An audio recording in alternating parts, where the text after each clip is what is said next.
Hey, hello everyone. So today I've got a 1977 Pontiac Firebird, and this casting is by Hotwheels, and it's a mainline casting.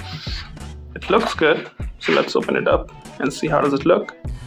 And before I do it, if you haven't subscribed yet, would you mind subscribing? Leave a comment, any comment if you like it. Leave a good comment if you want to see something different. Leave that too. I will appreciate that. Oh, by the way, if you hear some background noise, somebody snoring, that's my dog, and I don't want to wake him up. So, first of all, the paint job. It's matte black with all the strips on the side, all the badges and everything. Looks cool. It looks really good on this. I don't think all the classic cars look good with matte black. This one looks really good.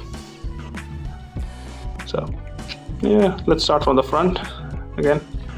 You can see the headlamp, the grille and everything, but none of them have details on it. I'm not pretty sure if the headlamps had like chrome surround on it, but I'm not sure. And obviously there used to be a Pontiac badge here on actual car.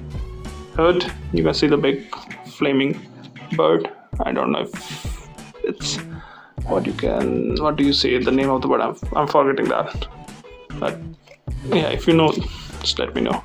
You can see the this hood, which is slightly raised here because it's got a bigger engine.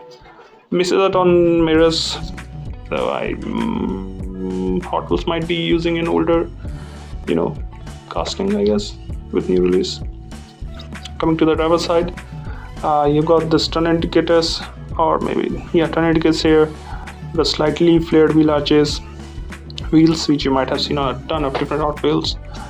You got the red interior, door handle, obviously, and this removable roof panels, which kind of look good. The rear window, again, very classic looking. You don't get these things now.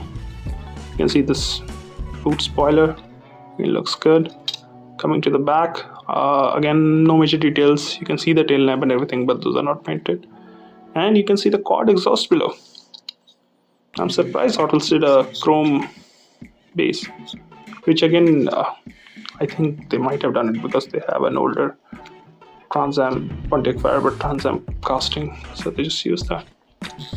Coming to the passenger side, it's almost identical, no major differences. You can see the red interior here. Doubt everything was red in the car, but yeah, kind of suits it. Doesn't look bad on this car. So overall, I would say it's a decent casting. I like the paint job on this one. A few more details would make it look even better. Maybe slightly better wheels, I guess. So those are my thoughts. Let me know what you think about it. Thank you for watching. Have a good day.